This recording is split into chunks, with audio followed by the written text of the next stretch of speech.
一提到外星人，很多人第一印象就是大眼睛、大脑袋、小个子、灰皮肤的小灰人。而传闻小灰人可能是来自于未来的穿越人，前几期聊到的罗斯威尔事件也有提到。今天我们就来聊小灰人。在此之前，请点击关注、收藏我们的频道，这样就不会错过下一个有趣的视频。接下来我们一起一探究竟。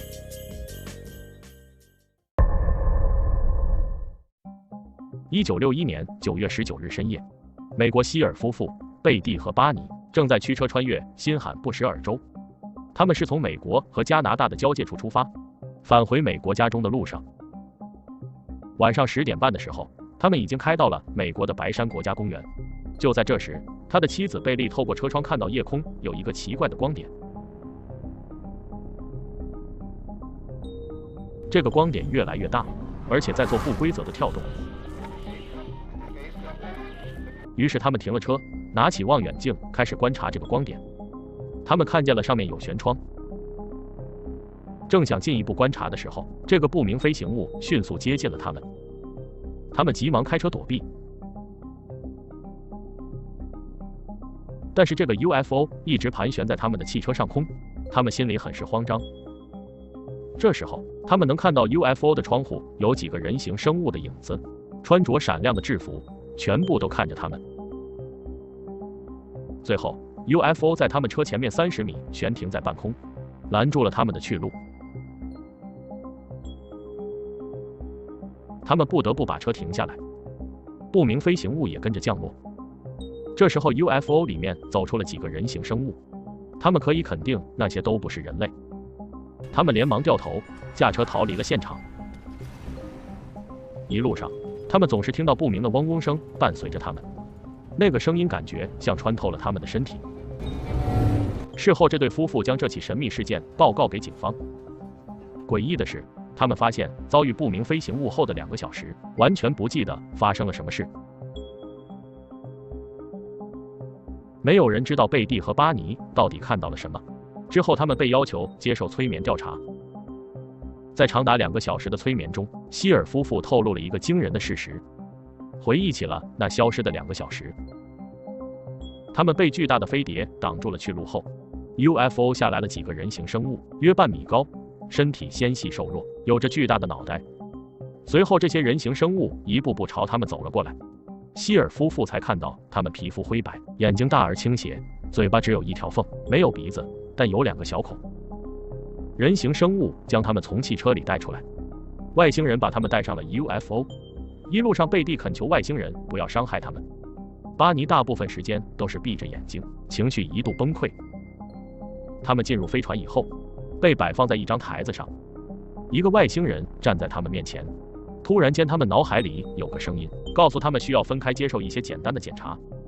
奇怪的是，这个生物并没有张嘴，使用心电感应来沟通。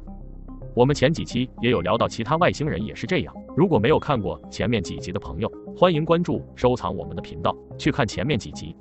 接下来，外星人开始对他们进行检查。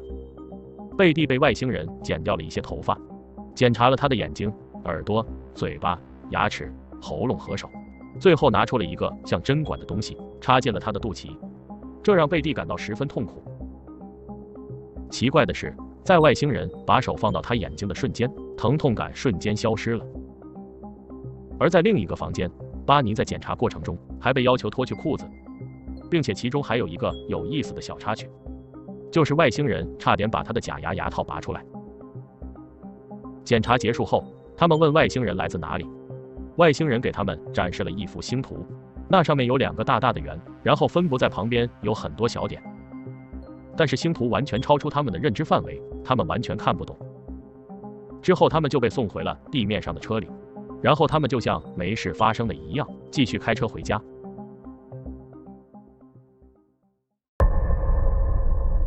And then I pulled over to the side of the road, and I looked toward the sky.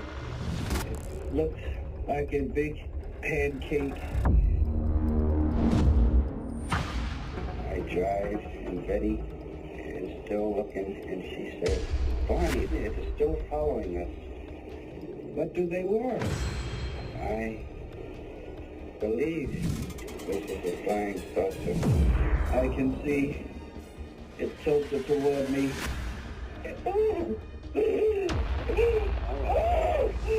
All right, that's all. Go to sleep, Steve. Get now. I have been told to keep my eyes closed. They took me and carried me, and my feet are not bumping on the rocks. I am going up a slight incline. I'm afraid to open my eyes. Did you feel you were going to be operated on? No. I was laying on the table. I thought if I keep real quiet, I won't be harmed. This creature is telling me something. What did he tell you? To keep my eyes closed. And don't open them. I've never seen his eyes before. My God, give me strength. All right. Pull him down. Run! Pull him up and down and run! God! If they were God, give me strength. I gotta get away. 催眠中，希尔夫妇所描述的人形生物很可能就是小灰人。已知小灰人有大有小，但它们都是纤细瘦弱的灰白身体，都有超大尺寸的椭圆形大头和夸张比例的大眼睛。这和我们前几期聊到的罗斯威尔事件、军方秘密回收的小灰人一样。如果没有看过前面几集的朋友，欢迎关注、收藏我们的频道，去看前面几集。另外，在这里不得不提催眠这种神奇的医疗手段。催眠可以让人回想被主观或客观压抑的回忆，以释放患者的精神压力。贝蒂回忆起被外星人用针管插入肚脐做检查，很像是提取女性的卵子，因为女性的卵巢就位于肚脐下方的盆腔内，而巴尼被要求脱去裤子，则很可能是被提取精子。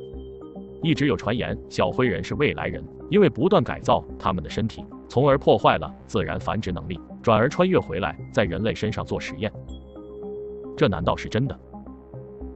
希尔夫妇1962年接受催眠后，手绘出了外星人指示的那张星图，随后被报纸刊登出来。1969年，有天文学家发现那张星图展示的是最新才更新的距离地球39光年的王古座，也就是说当时的希尔夫妇是不可能凭空画出泽塔双星系统。而我们前几期聊的51区飞碟也被爆料是来自泽塔星系。如果没有看过前面几集的朋友，欢迎关注、收藏我们的频道，去看前面几集。奇怪的是，警察调查之后，当地的空军基地竟然也派人过来调查这个事件，令人很是生疑。但是最后得出的结论果真不负众望，还是流水的 UFO， 铁打的气象气球。以上就是现代最著名的希尔夫妇外星人绑架案，有着非常详细的绑架过程，并且留下了一幅神秘的王古座星图。多年以后，希尔夫妇接受采访时表示，其实天空中没有太多可以让飞机飞行的空间，这赫然引起人们深思其中隐含的含义。感谢大家观看，欢迎在评论区说说你的看法。如果觉得我们的视频不错，记得关注我们，你的订阅和关注就是我们继续做下去的动力。